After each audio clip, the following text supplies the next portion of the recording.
And it's showtime. Welcome back, everybody. Another Tuesday night chat with the Muskrat and Mr. Ted Ellenbecker. Welcome back, buddy. Thanks for joining us. Oh, thanks for having us. Hey, everybody, thanks for coming in. Yeah, so I'll let some folks kind of tune in here as we get rocking and rolling, and we'll talk about how tonight's show is looking to go. And meanwhile, I'm trying to log into something here I can share with you. If I can get it all pulled together. Daggone Yahoo's making me redo my password. Oh, daggone it. Oh, now it's telling me I must have had my password right to begin with. It's saying you can't use that password. It's the same one you already had. Yeah, don't you love technology? Yeah. Let me see if that'll work. Today that I thought was going to be no, it's not working. I'm going to have to play with this another way or time. But in the meanwhile, we'll go ahead and welcome everybody in and say hello. So I seen Jason Lamb, first one in the house, followed by Ed Jenkins. Lisa, Burrito Catfishing Lady, welcome in. Let's see, Mike Greenwell's in the house. There's River Warrior brother Zach Murray. We did a little fishing this weekend. Zach and Jackie and I did. Fished our local River Rats tournament league in Southern Ohio, and we were lucky to squeak out third place. We beat fourth place by 1 pound. So it doesn't matter if it's a pound or 50 pounds, we still beat them by at least 1 pound. But no, we had a good time fishing this weekend. We actually caught quite a few fish. The Ohio River is the Ohio Lake right now. I just checked our Greenup Dam earlier today, but I think I check it every day. And no matter if I'm fishing or not, I check it every day. I see what the flow's doing. I keep up with what's happening in my pool. It's just a habit. They run 6,000. That's it. That's almost, it can go backwards at any point now. We could have drug upriver or downriver on Saturday, but we kept baits dragging all day long. We found some deep water, running some ledges. Most of our fish we found were hanging in that 40 foot of water. And for some reason, they were hanging right at the drops. So anywhere it dropped, if it dropped a couple feet, they were hanging there and there was no flow. And Ted, you might be able to answer this once we get started, but with zero flow, I wouldn't expect them to really hang at those drops like they were. They were hanging there like we had good flow. And I didn't expect to see that. Did you have rising water or stable water? No, the water level has been pretty consistent for several days. On Saturday, I think we only had 8,000 flow.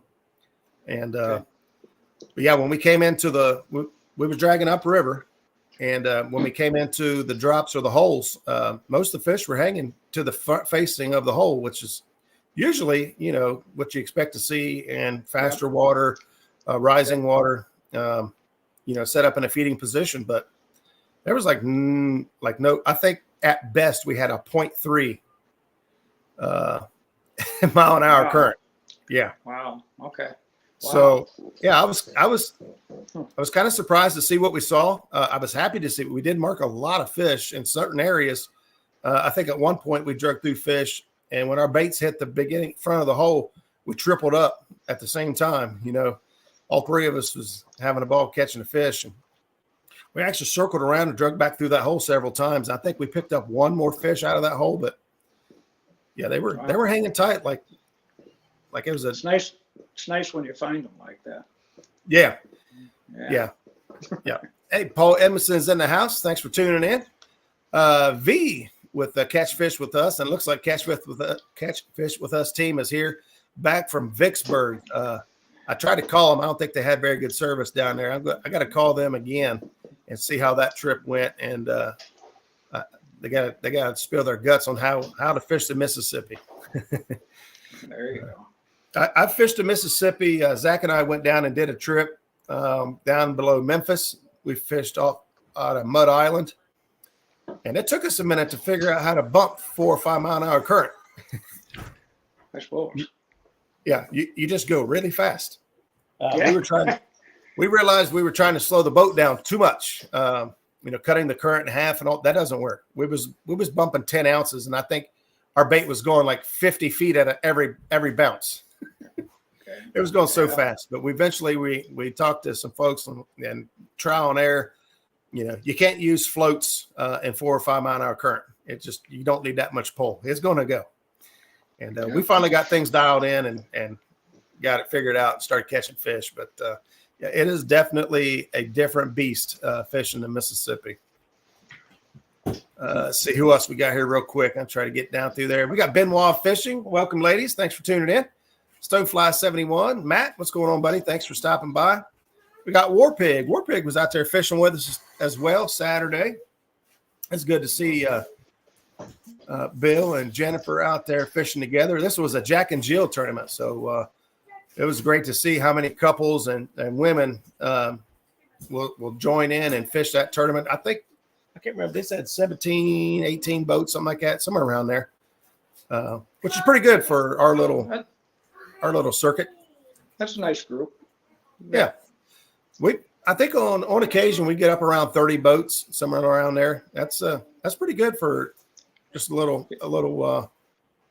Yeah, that's kind of what our tournaments end up usually. That 20 to 32 kind of. There you go.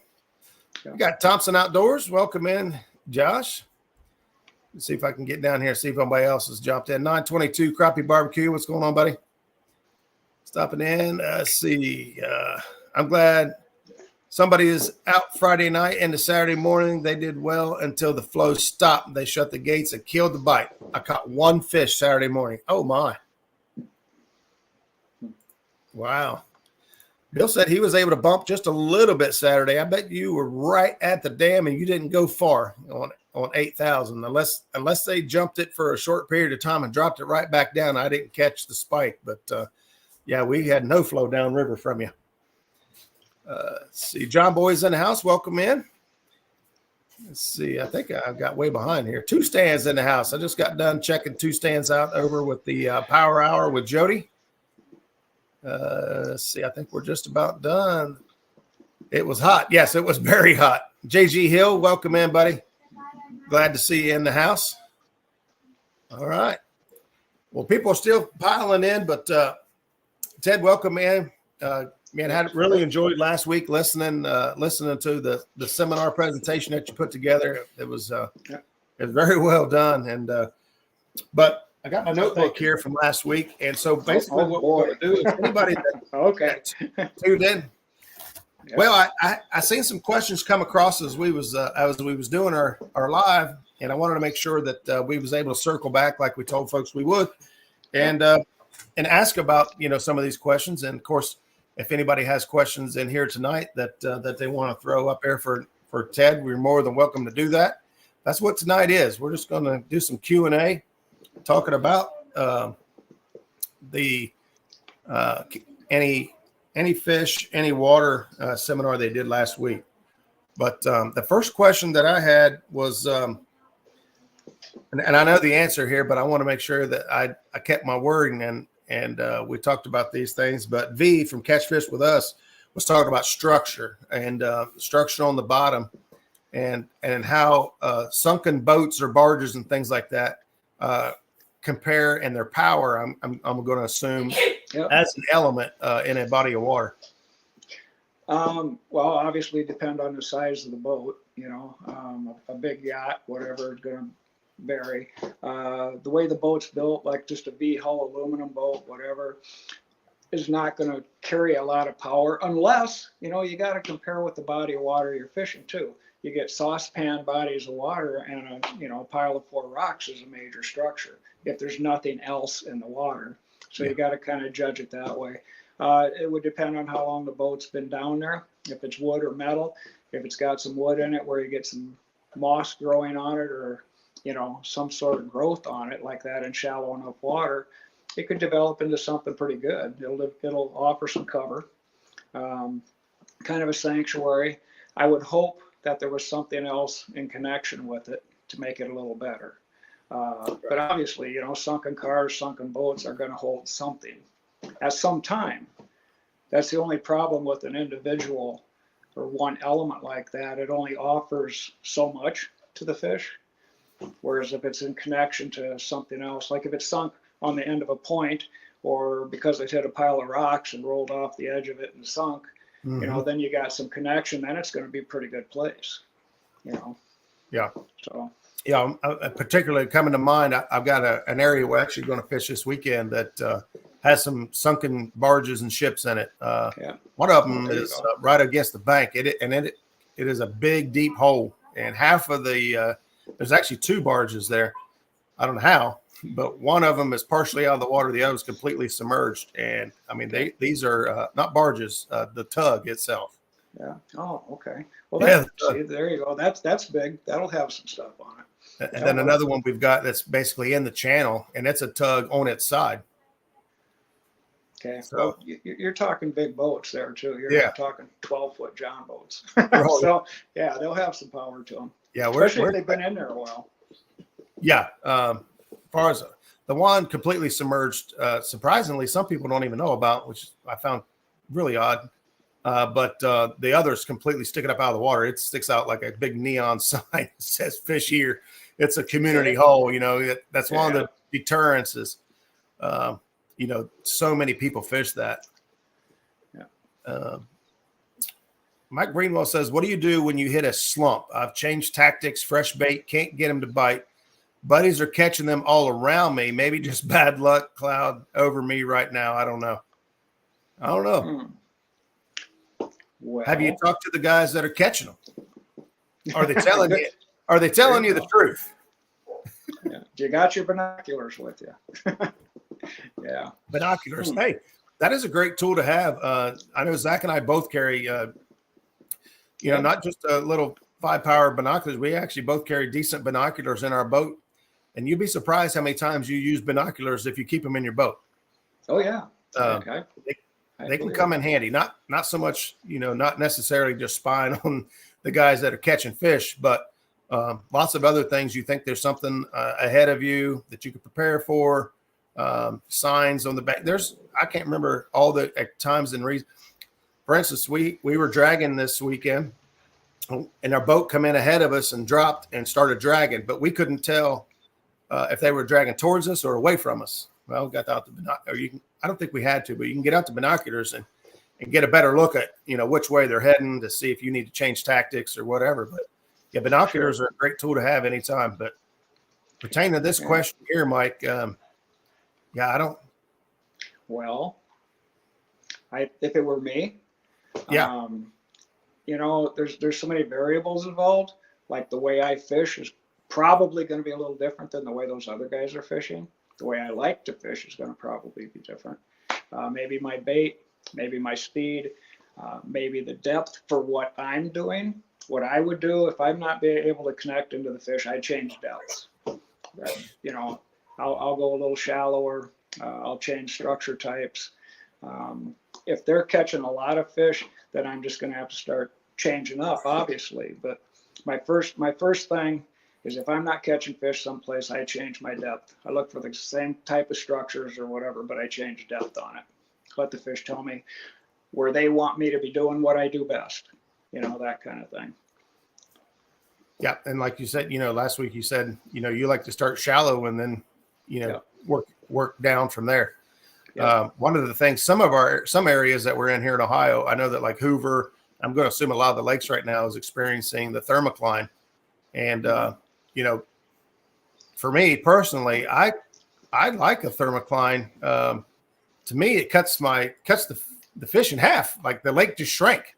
It does. Absolutely does. The oxygen levels drop and the fish are going to leave it. They're going to move up shallower up on the top side of that thermocline. And that's just the way it works.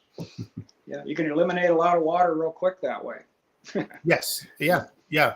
Yeah. And that's a technique that, you know, we talk about. I know Stan talks about it a lot. And Tim Scott talks a lot about as, you know, eliminating water before you ever even, you know, before you even ever have to go look at it or attempt it is eliminate as much water as you can. Well, thermocline did that for you. I mean, if you're not fishing more than 10 to 15 feet deep, which I think right now Hoover thermocline is 10 feet, which is crazy. Yeah. Well, and that, eliminating the water, that I like to do it at home before I go fishing. I mean, we talked about that a little last week too.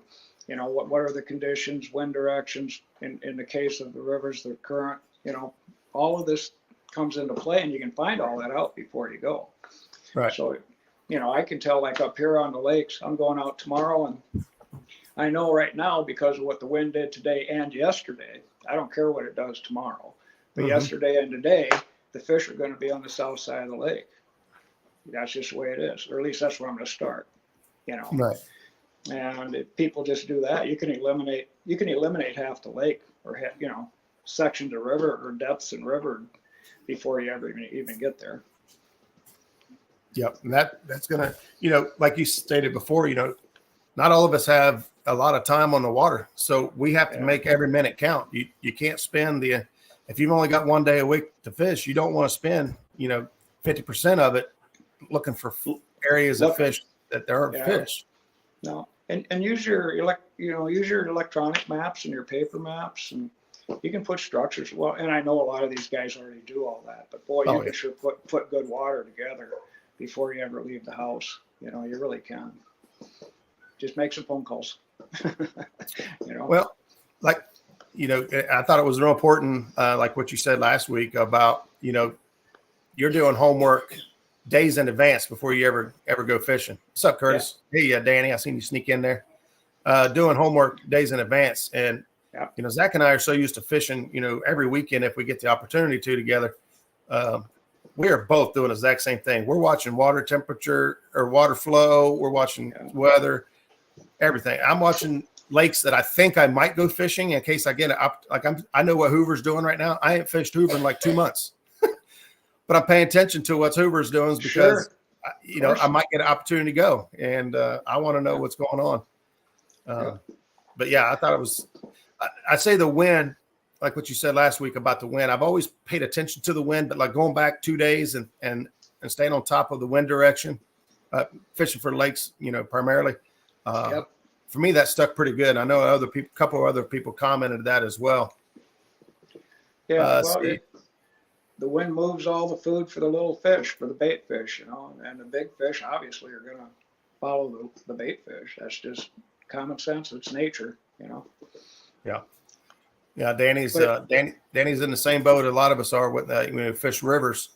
The rivers change all the time. That's one of the reasons why Navionics is not real reliable for us on the Ohio River. The majority of it is not mapped. A lot of it changes so much they'd have to map it all the time. The same I'm going to assume with the Mississippi. I doubt much of it is accurate if they map it at all. I don't know that much about the Ohio River or the Mississippi River, the bigger rivers, but something we do around here, like right now we're in flood. I mean, our Jim River, which is normally, 75 yards wide, is now a half a mile wide. It floods the fields. It's up in the trees. It's up in the grass. And what we do is we just go straight to the neck downs. In the main channel, wherever it necks down because of bridges, because of dikes, because of whatever, where it necks down, and then we find structures right off of that neck down or just off the shoulders of that neck down. Because when the fish are still moving, they have to come through that. Like if you have a road, like one example, what I really like up here, we nailed them last week. We have a gravel road that cuts across the Jim River. A part of that gravel road is underwater, so there's no cars on it. They can't go through. There's a bridge there. Okay, the main channel, the flow is coming right through that bridge. It's funneled down.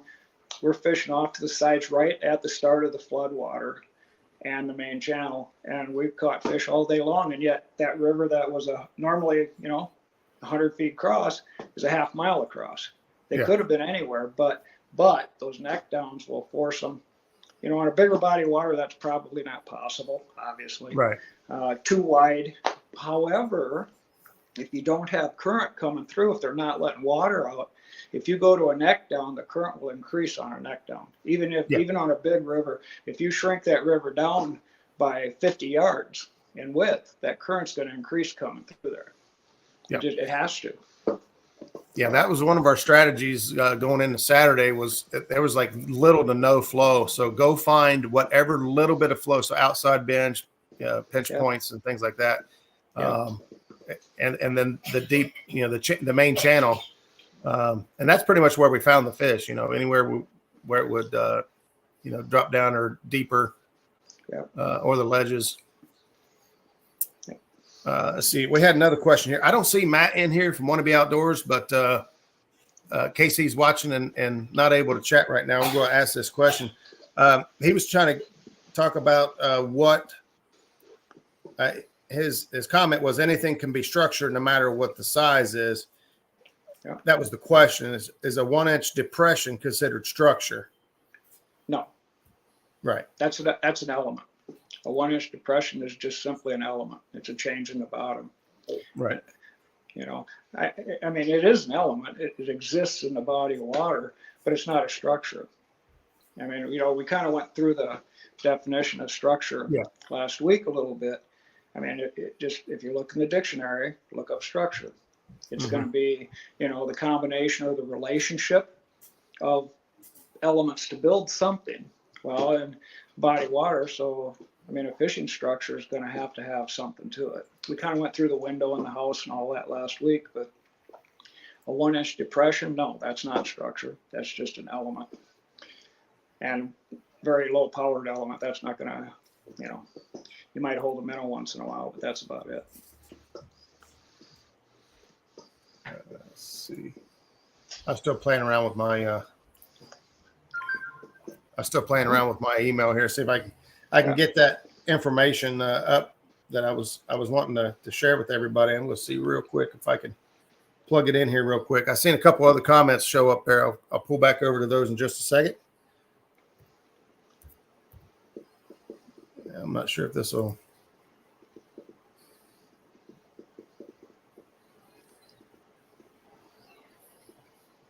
I'm not sure what just happened. All right, I'll circle back to that. I could read it off my phone. I wanted to get a chance to look at it a little bit better. Roger, I just messaged Matt to see if he can come in here. All right. I just wanted to make sure that the folks that did ask questions last week, I did what I said I was going to do and followed up with the questions. So I know that we kind of already went through the definition and kind of described it, but I just wanted to know him to know that I did see his question and brought it up. At Warpig, Bill Hopper also asked about man-made structure. Is man-made is it still considered structure man-made, and is it legal to create structure on a body of water? Okay, good question. Yeah, to me, man-made structure still, it could be great structure. Bridges, bridge pilings, riprap, all that kind of docks, certain situations with certain species, but as far as legal, that's really going to depend on your Game Fish and Parks Department and the body of water if they allow it. Like around here, no, it's not legal. You start throwing Christmas trees out on the ice to let them drop in the spring, they're going to come visit you, that kind of thing. They do occasionally create structures, but that's the state doing it. So up here, no, we can't. But that doesn't mean, other places. I know there's a lot of places where, cabin owners can put a Christmas tree under their dock if they want, stuff like that, or out in front of their dock. And that, that's fine, but you'd have to just check on the body of water or your state. I know that a lot of people around here do that. As far as the legal terms of it, I've never paid attention because I wasn't doing it. I just watch where they put it and mark it on my. Thanks, bud.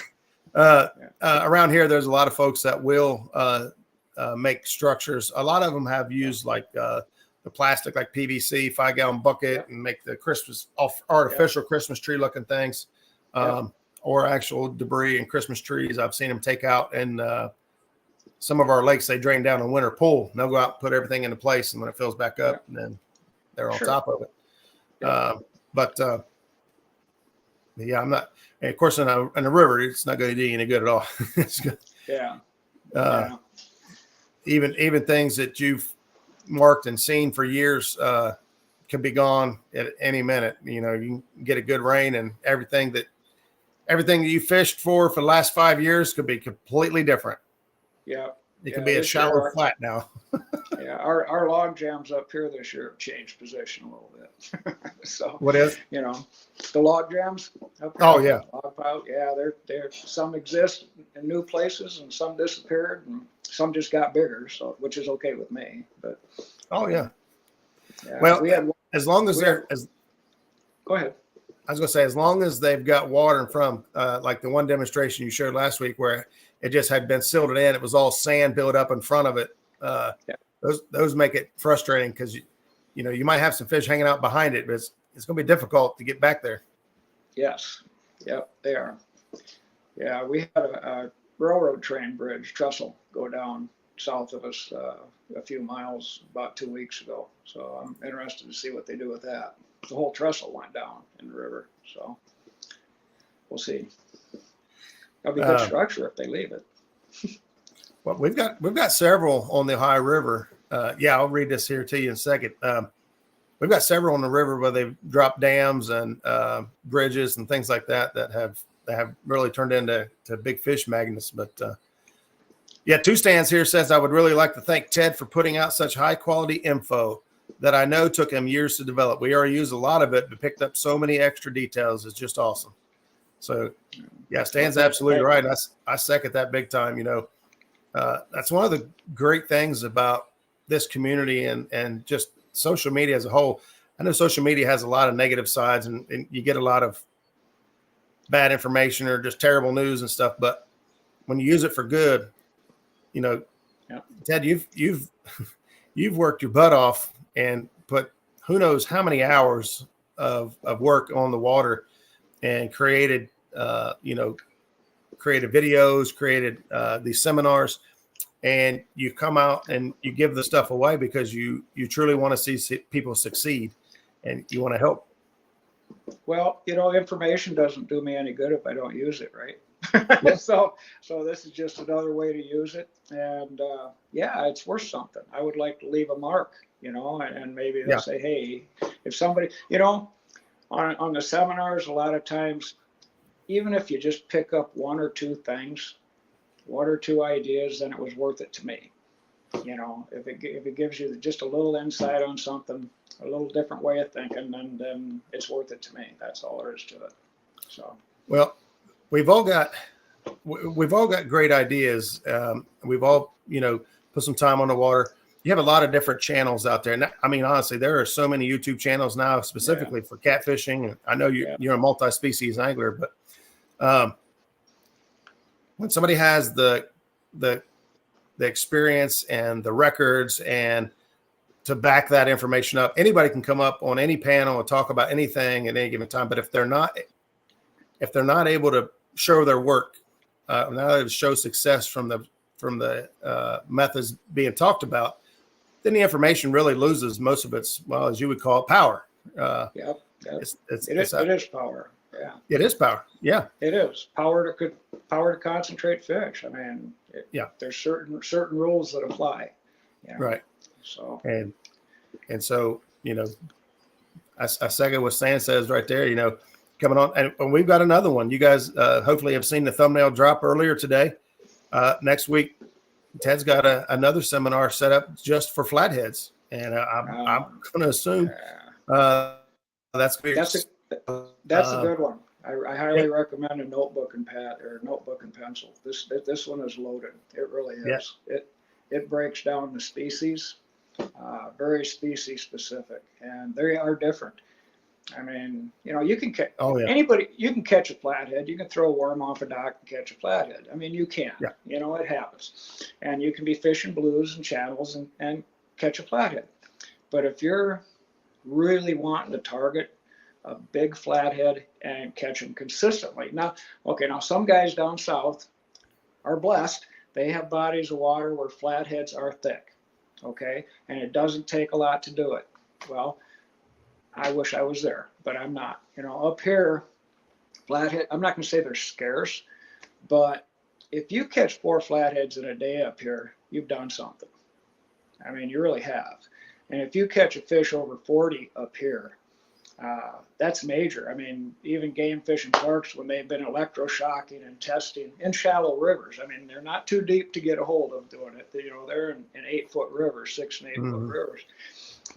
They did the Jim River 4 years ago, I think, and about 100-mile strip of it, from Olivet down to Yankton, and they caught 1 flathead that hit 40 pounds. One.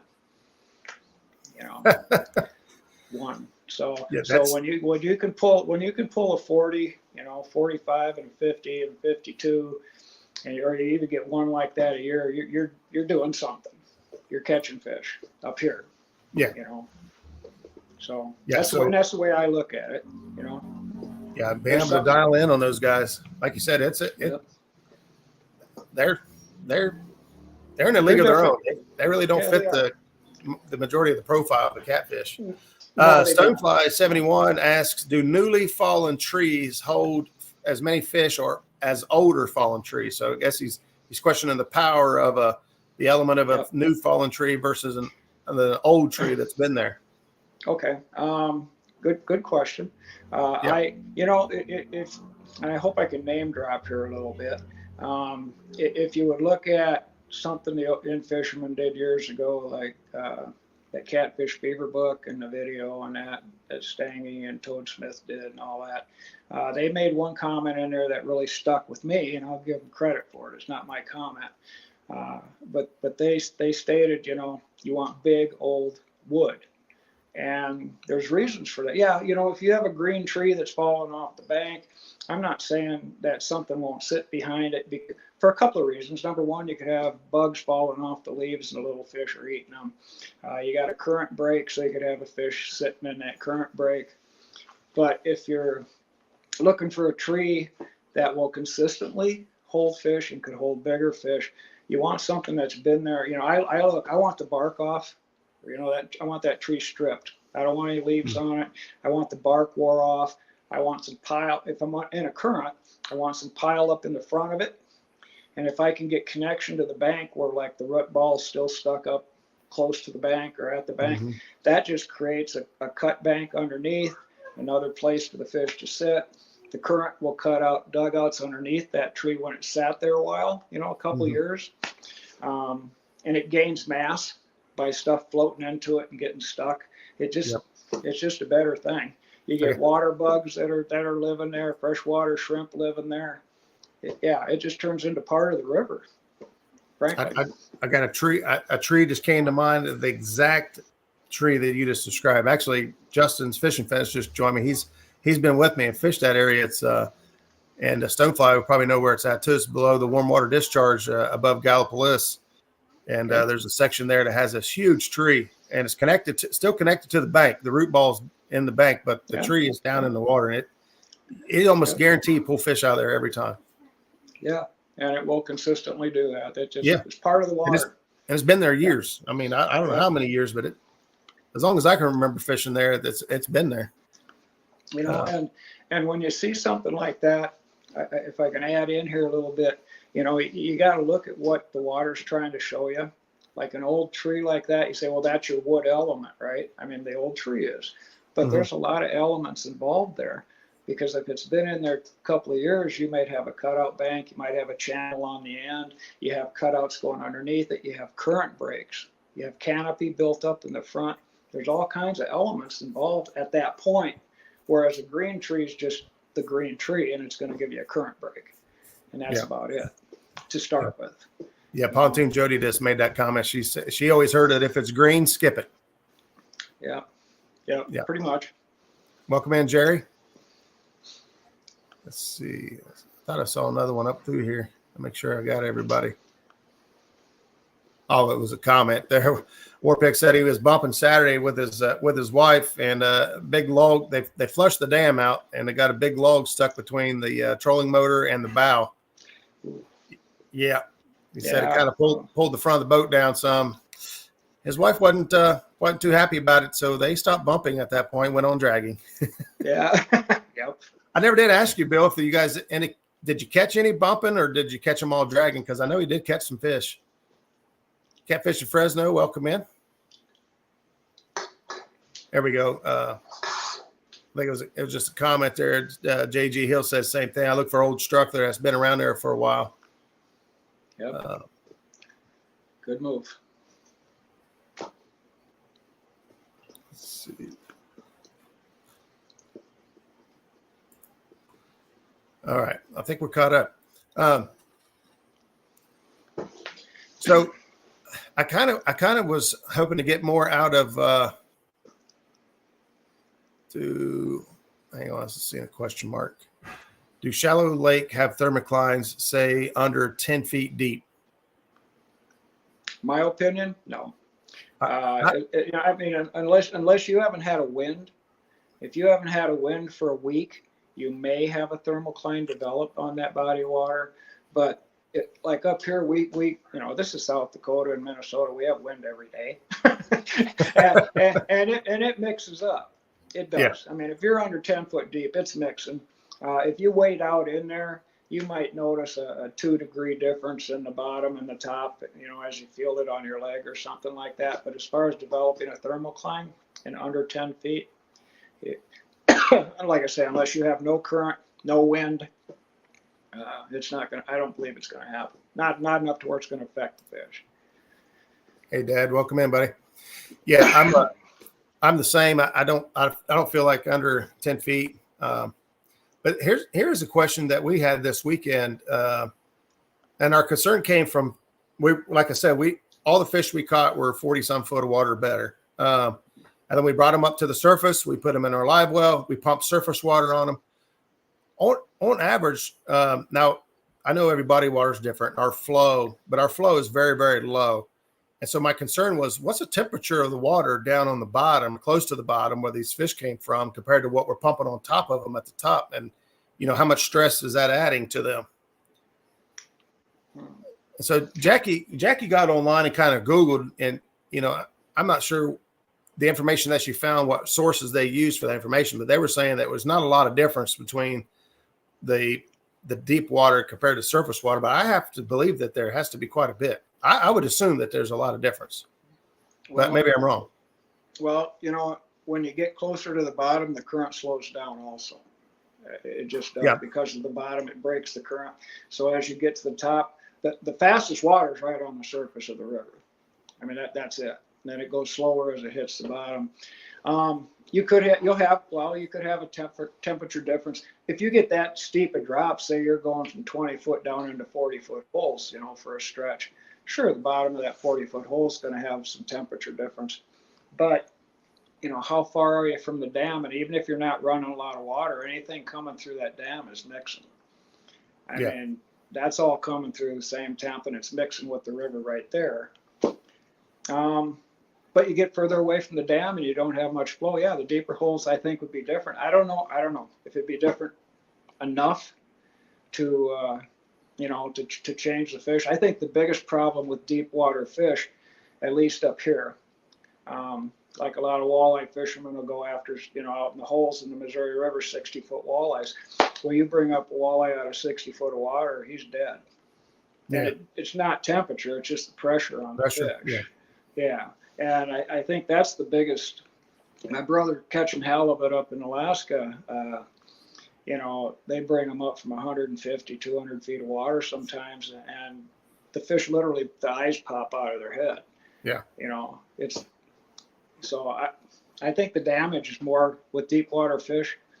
It's probably more due to pressure than temperature change. Yeah, we had one fish that we babied all day long, and like from the moment we put him in the live well, he was not doing well. He had no pressure in his stomach. He didn't need burped or anything. He stayed weak all day. We actually ended up just letting him go and not weighing him in because You don't want to take a chance of losing him. So Yeah. but yeah, it just started, my wheels have started turning, like, how can we better take care of these fish? Is there a temperature difference? We could put pure oxygen on them, which would help a lot. Yep. But fishing's fishing, Roger, and sometimes things are just the way they are. I'm sure you guys did what you could for a fish like that, but like I say, you're coming up out of 40-foot water. Some fish it's going to affect. Maybe that fish was weak to begin with. right. I mean, you don't know, what's up with the fish. He might have been weak, period, and it affected him, and other fish it may not. Yeah, I like his comment from Jody. Says, look for something unique and different in the area that you're fishing. Chances are there'll be fish on it, and I actually really like that.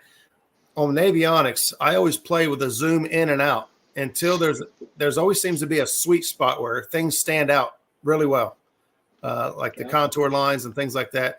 You just keep zooming in and out until you find a sweet spot where things just really pop, and things that look weird or odd. That's what gets my attention. Yeah, the spot on a spot. The spot on the spot, exactly. Yeah. The spot on a spot. Yeah.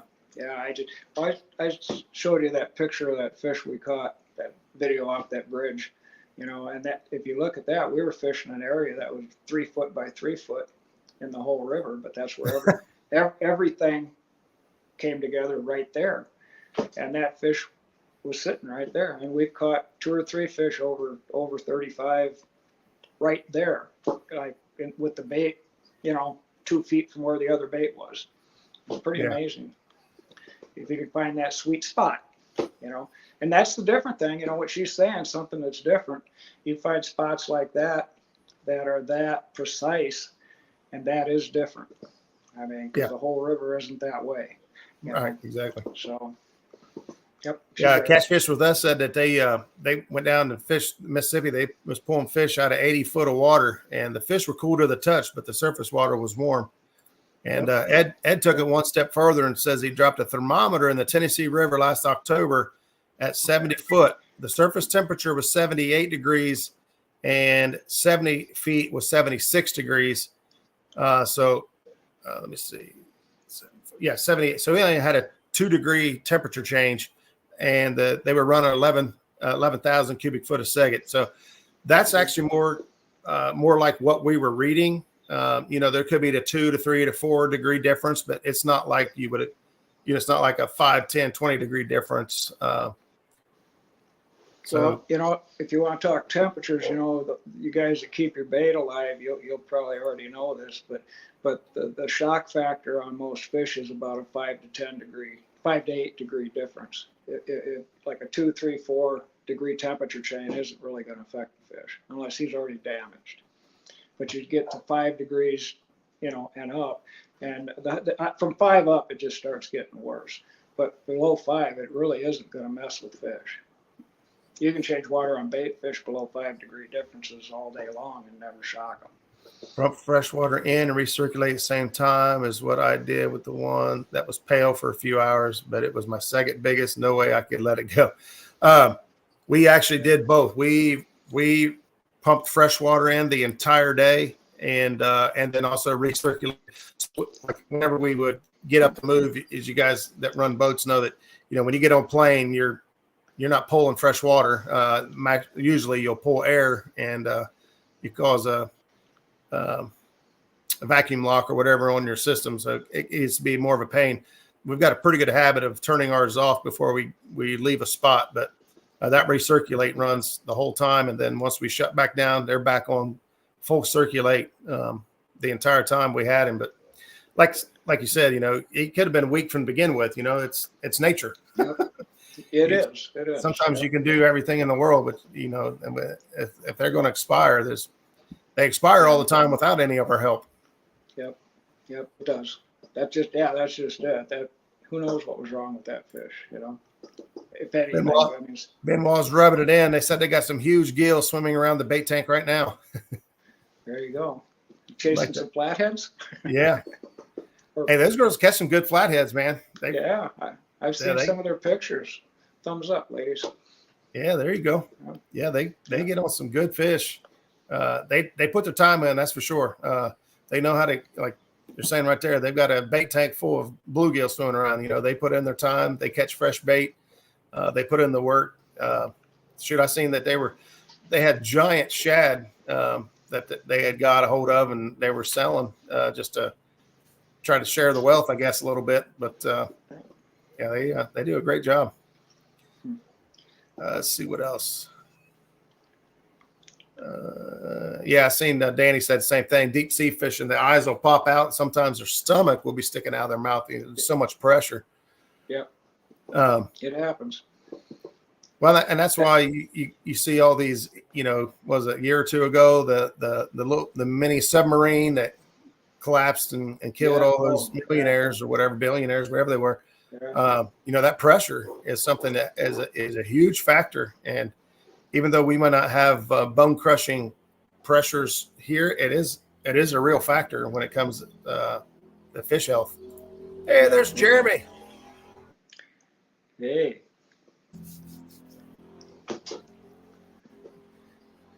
We're missing you bad, buddy. But glad you was able to get in. I did see. I don't think I made it through the whole video yet. We've been so busy. Mom's been. I'll talk about that for a second too. Mom's, of course, been in the hospital. We had her surgery. I want to thank all of you guys that have reached out, messages, Facebook. You know, you guys have sent a lot of positive energy and prayers and stuff her way. And she is actually doing really well. She's got a feeding tube or a tube going down to her stomach because they did have to rearrange her intestines and do some work in there. So they're waiting on everything to start working again. That's her biggest complaint right now is she cannot eat or drink. So I'd say given everything she's gone through, we'll take it. So, but I just wanted to say again, thanks to everybody that have reached out or left comments and stuff on there. I'll be with Mom in the morning, and I want to let her kind of look through those comments and see how much the community sticks up for each other. Because even though she just tunes in, whatever we're here live or whatever live tournament league, she'll hop in and cheer from her chair, watching on the big screen. But we love you, Mom, and just keep on fighting. She's this is probably the worst one she's had. This is her 4th surgery in her stomach in a year. So pretty bad, but we love you, Mom. Stay strong, and you got this. We'll get you out of there in no time. But I just wanted to say I appreciate all the folks that have commented, and just with those folks that have positive thoughts or said a prayer for. I appreciate you guys. It's weird being on this side of the show. I got you, buddy. I completely understand. Let's see what else is going on. Heart and man, for the mom. Oh yeah, I got you. Let's see what else did I. Oh, so I'll be better prepared. But I intercepted some information today from the Kentucky Division of Wildlife that went out to. Let me see if I can find it here real quick. A letter that went out today in regards to commercial fishing rules and regulations. And I will say that talking to the folks I talked to today, there are some pretty significant changes, a step in the right direction. All right. I'll wait until I can pull this up on screen and kind of I'll go through and highlight it, make it a little bit easier to read for everybody, because I know a lot of folks watch on their phone, and even those that aren't might be hard to see. So I'll just tell you that some good things are happening. People are listening. Your voices are being heard.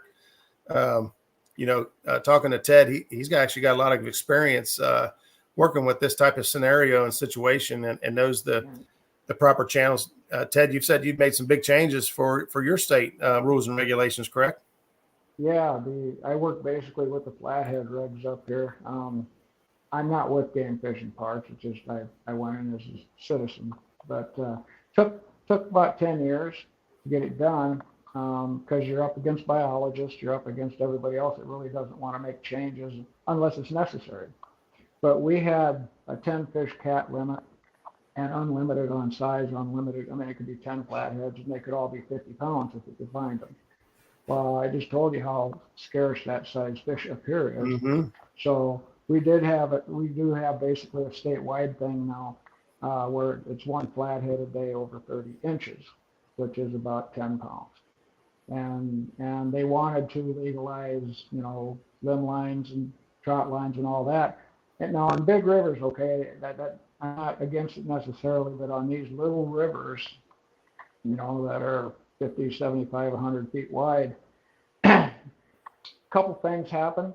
Like our water up here, the Sioux River is not legally a navigable river, by federal regulations.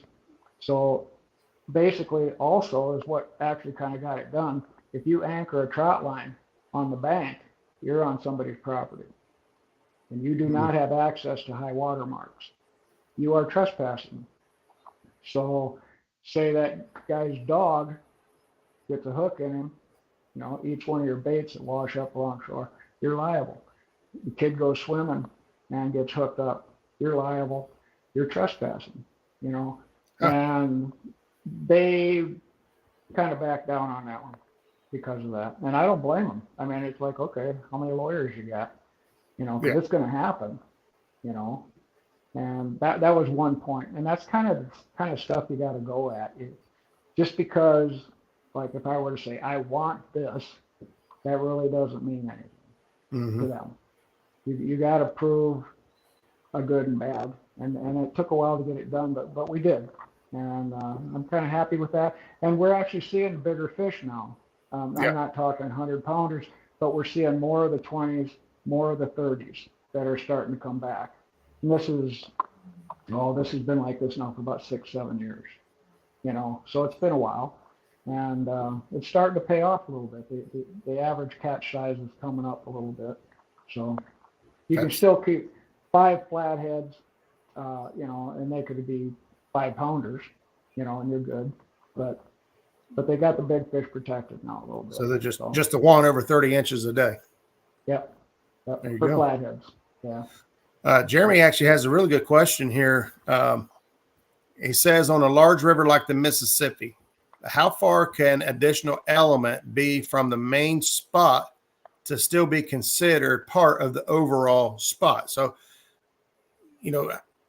how far spaced out can these elements be to still be powerful, I guess is. Okay. Well, every element can be powerful if it has size and mass. Okay.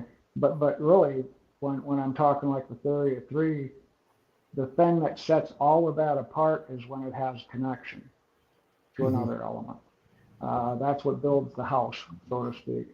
But an example, Jeremy, I think like in the Mississippi River, like say you have a series of wing dikes, okay? Like up here on the Missouri River, you get on a certain side at certain points and you might have 8 wing dikes, that are 200 yards apart. Well, the channel between them and the humps between them are all connecting points, so I would consider that one structure.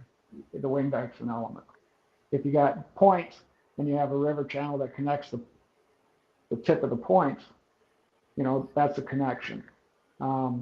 Honestly, if it's just a single element that is not connected, yes, it can hold some fish. But the trick that I try to work with is, will it consistently?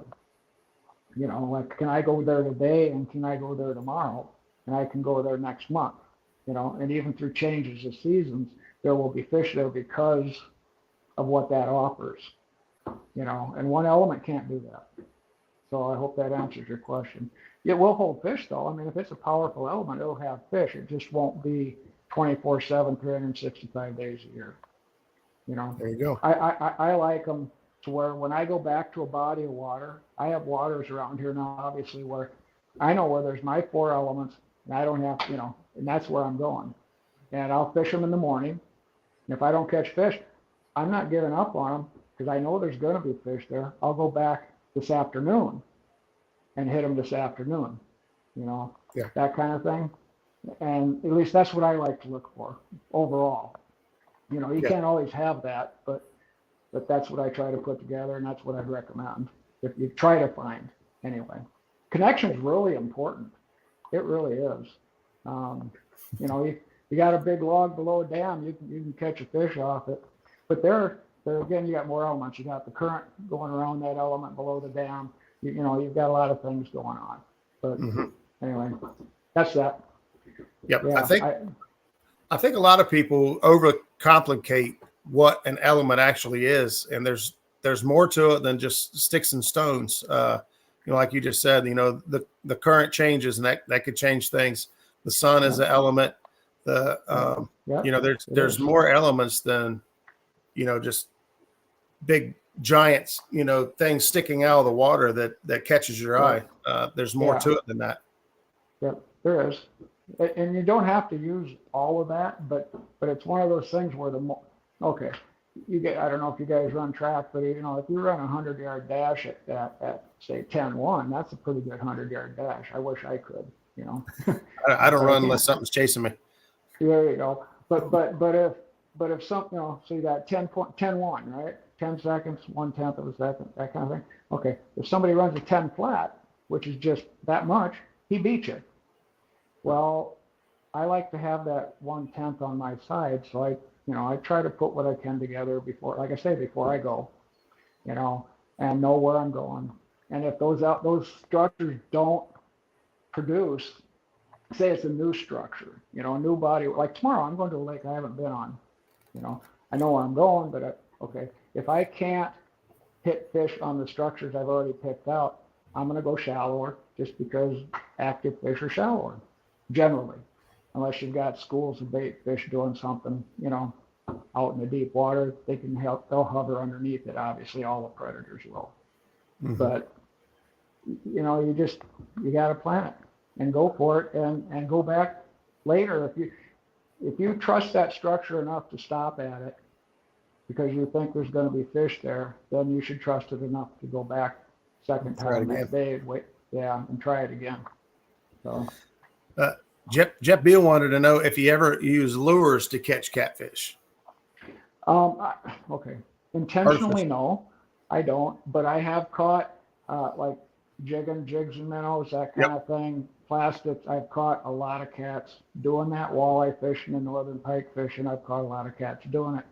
When I'm fishing cats, so I'm using probably the same stuff most people are: live bait, cut bait, you know, that kind of thing, for cats.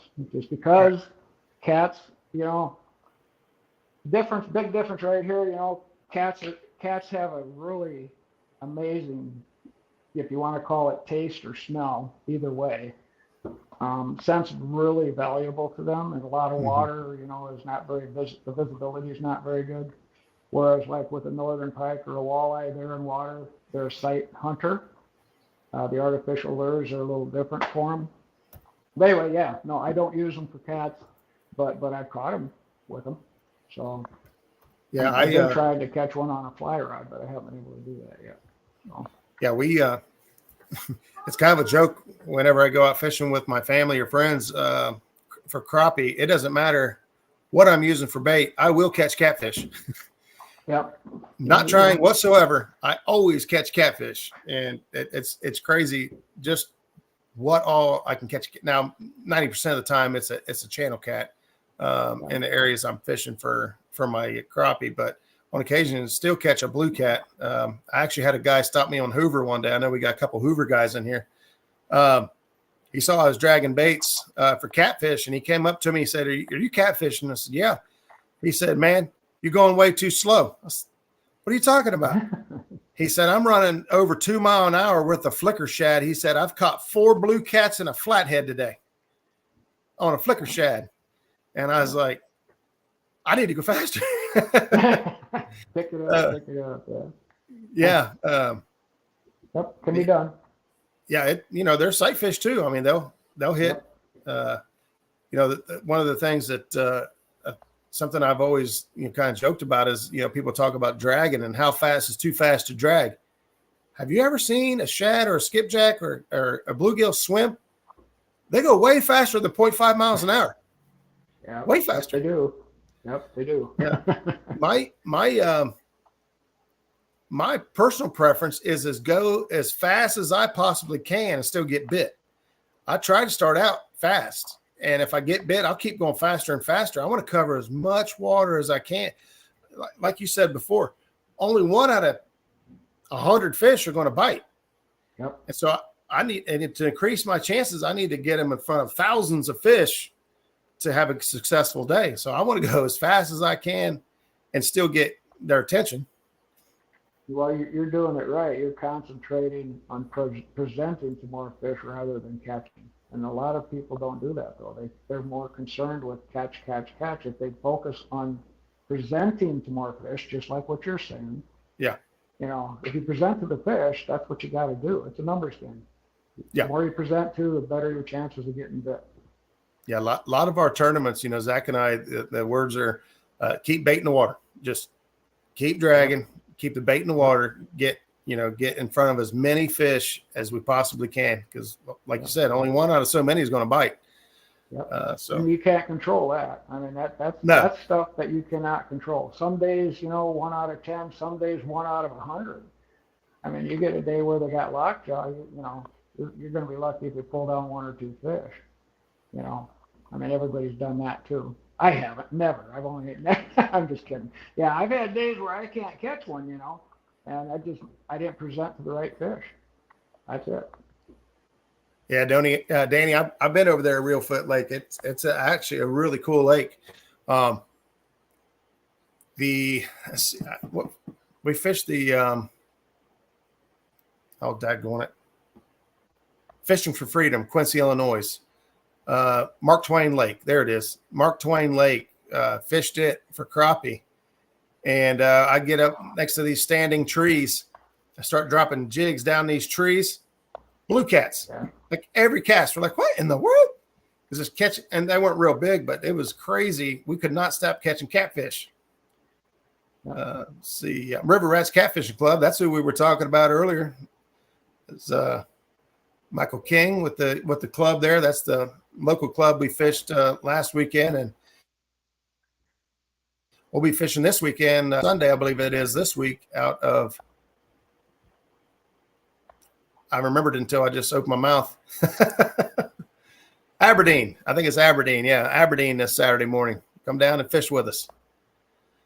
A lure tournament. There you go. I did actually see, this is probably a couple catfish conferences ago, some guys were marketing large artificial crawfish that they were scented or had the ability to add scent to.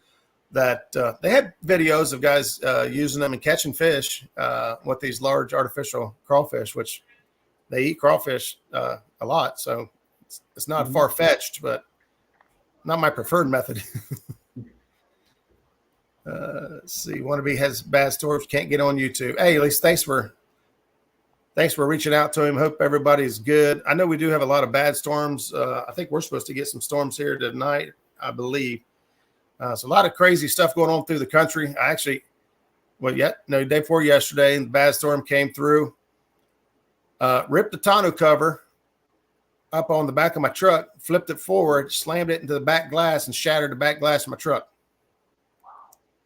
Yeah. That's a solid wind to do that. Yeah. And it hit it so hard all the way across that it put a dent in both sides of the cab of the truck and busted the glass. And went back down. It took us a minute to figure out what in the world happened because we went into Walmart, came back out, my windows were busted. And I'm like, what? I thought somebody was after my stuff because it was actually right after our fishing tournament. I think the next day I still had gear in the truck. And but yeah, we figured it out that it was the tonneau cover that flipped up and busted the glass out of my truck. So crazy wind. You've had some bad luck lately. If it wasn't for bad, I wouldn't have any. Well, yeah, we need to change that, though. Yeah. So, Roger, he said to tell you thank you, but stormers won't let him come in. All right, at least thanks you so much for reaching out to him. Hopefully everybody stays safe. Ted, we're going to head on out of here, man. Thanks again for hanging out tonight. Thank you, everybody, for tuning in and your great questions. Really excited about next week. Make sure you set your yeah, it'll be a good one. I'll guarantee that one. I like that seminar. That's my favorite fish too. So there you go. Talk about it. Set you the reminders, and be sure to set some time aside next Tuesday night, same cat time, same cat channel. We come back and talk about flatheads. Ted, thanks again for joining us. Thanks, everybody. We'll see you next week. Yep. Good night, Thanks, everybody.